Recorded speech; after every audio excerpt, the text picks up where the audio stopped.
Morning, everybody. This is Tao of the Day. This is the first episode of Tao of the Day for 2023, or the third season.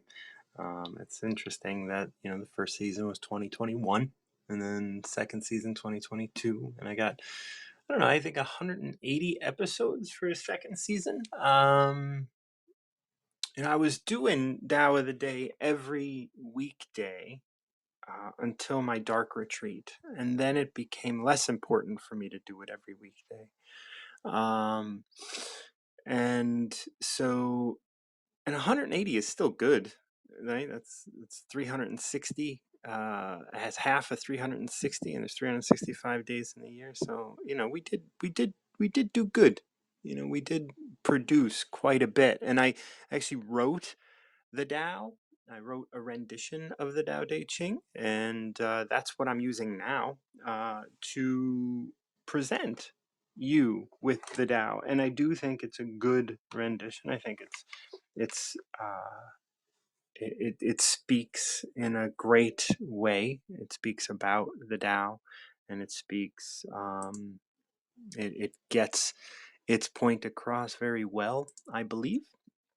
Whether or not everybody agrees with that, I can't say, but it definitely is something that I'm proud of, and I really love that we have my rendition of the Tao Te Ching to look at. I'm still writing notes, and once all the notes are done, we'll start to put it out into the world so that you can purchase it. But other than that, like, this is the Tao, and I present it along with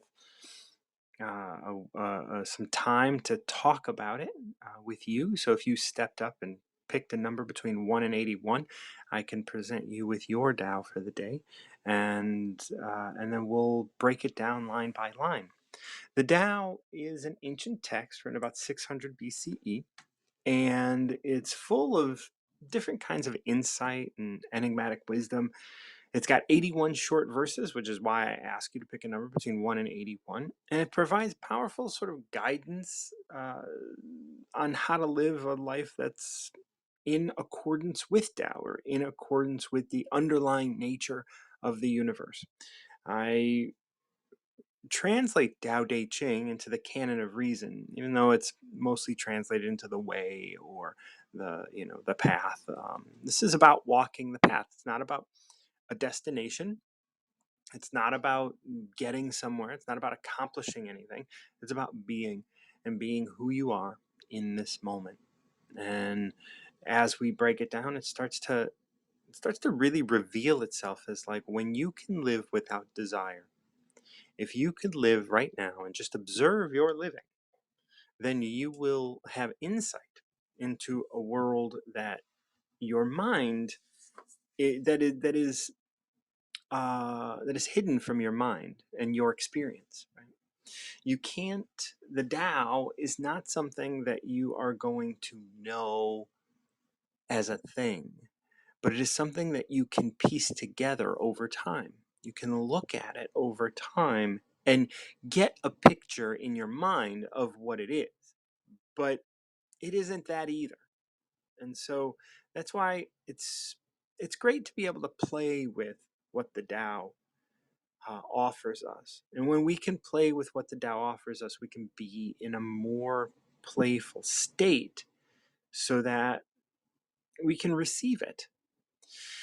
When we're taking things seriously, and when we want to start a business, or we want to have a relationship, or we want to, like, succeed at something in life, well, all of that gets us playing in this realm of, like, seriousness. And the world wants us to be serious, and the more serious we become, the more we lose sight of what actually is. There's all of this seriousness going around right now, like war, famine, and economics, and all of these things. And every one of those things is taking us off track from being who we are. Now, the Tao Te Ching is poetic, and it offers this sort of timeless advice on how to cultivate this inner peace. And this inner peace revolves around not having desire. Yes, okay, you can call it a positive outlook, but it's not positive at all. It's just an outlook. It doesn't mean it's not negative at all either. And that's some of the great stuff about, and that's why we don't desire, because it's neither positive nor negative, good nor bad, or anything in between. It just is. And that's what this moment is. This moment is here. I'm going to read number 25. It's entitled I Call It Tao. And let's see what this has to say, and then maybe we can understand what it is a little bit more. Oh, there's a yawn. Excuse me.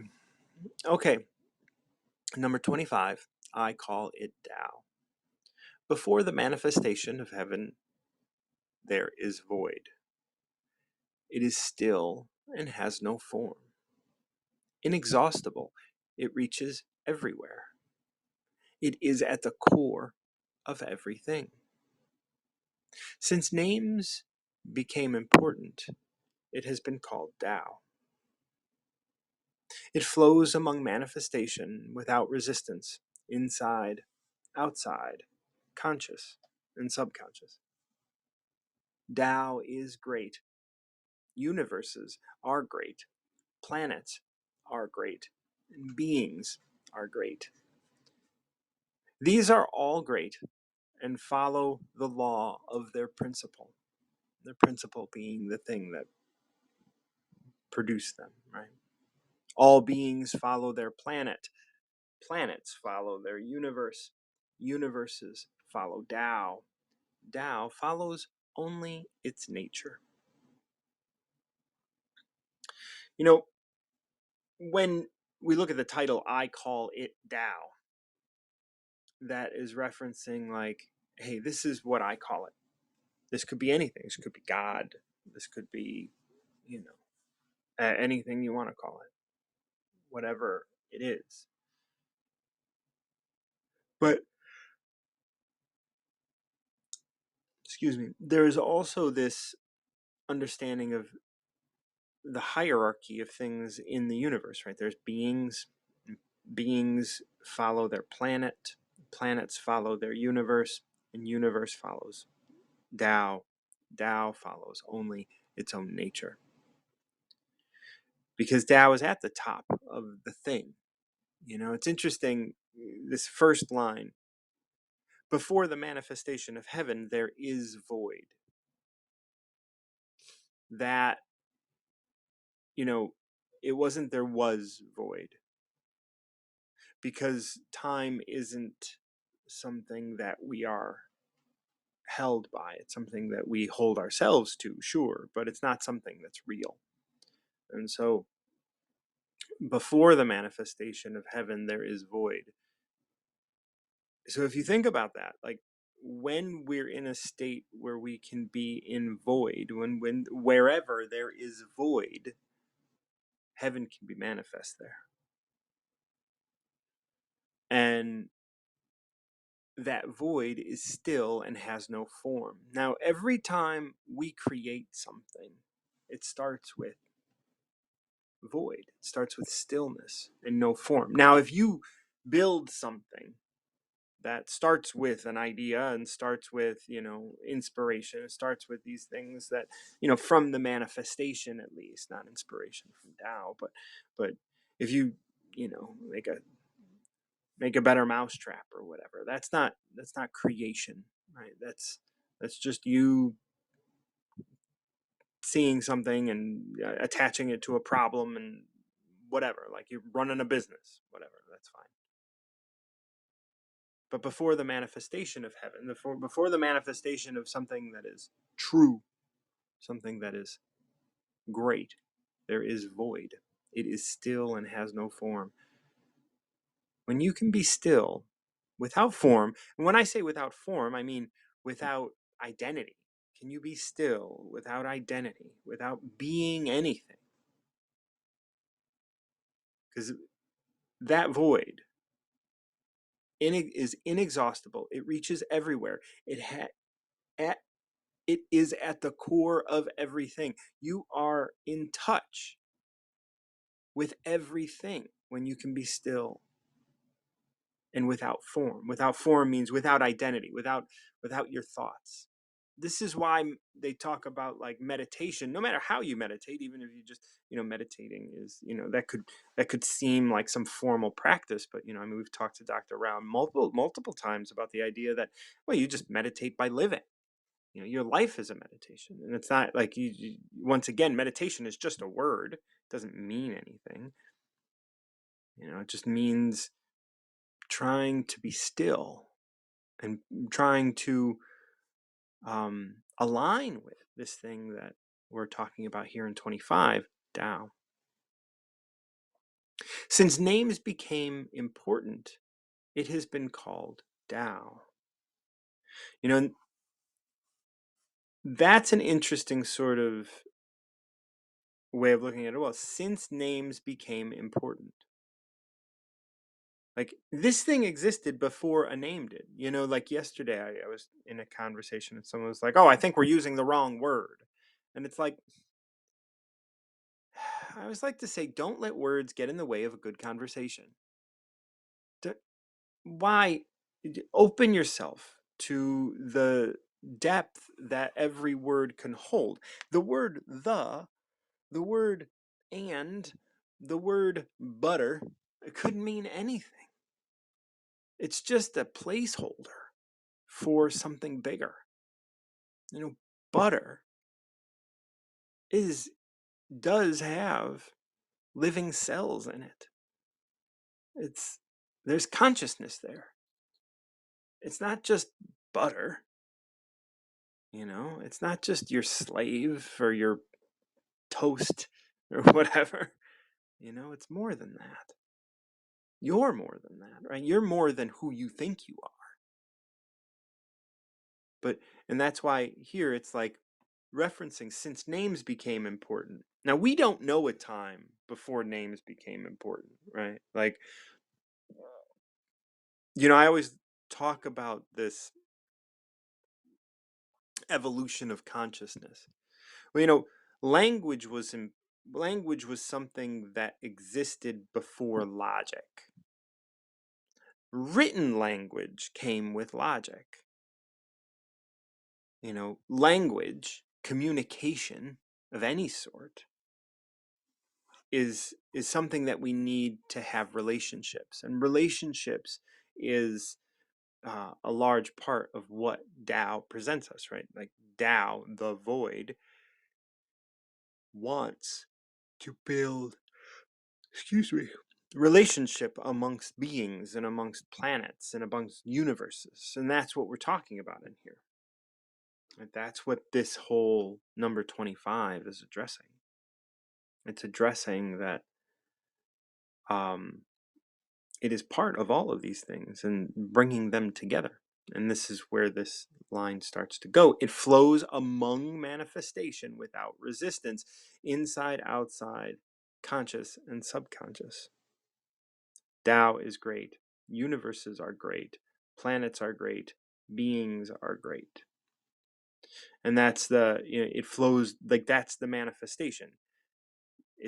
This is the stack of how things kind of lay out. All four are great and follow the law of their principle.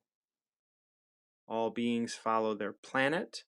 All planets follow their universe. All universes follow the Tao. Follow Tao. Tao follows only its nature. It flows amongst manifestation without resistance, inside, outside, conscious and subconscious. Then we go back to the first lines. Before the manifestation of heaven, there is void. There's void. This void we now call Tao because names are important. It is still and has no form. It is still and has no form. Within it, don't forget that it flows, Tao, this void flows amongst manifestation without resistance. Inside, outside, conscious, subconscious. Everything has Tao within it. Inexhaustible, it reaches everywhere. It is at the core of everything. Since names have been important, I call it Tao.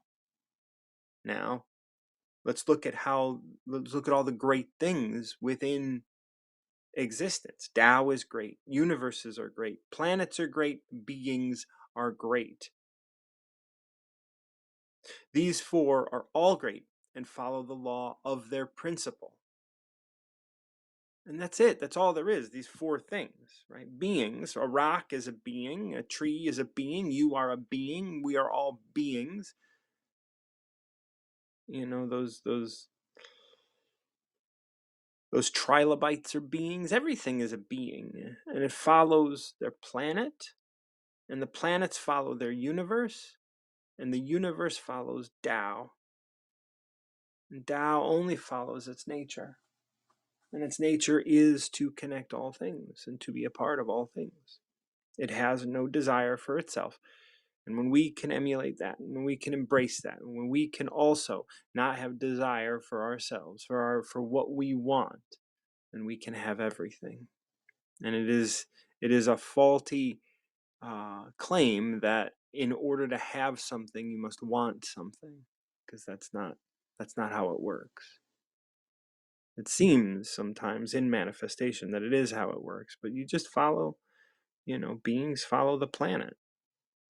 Your food is right there in the ground. They're in the ground, on the ground. The air is in the air. The water's in the ground. It's all here for you. Follow this planet. Then be still. Allow yourself to connect. How do you connect?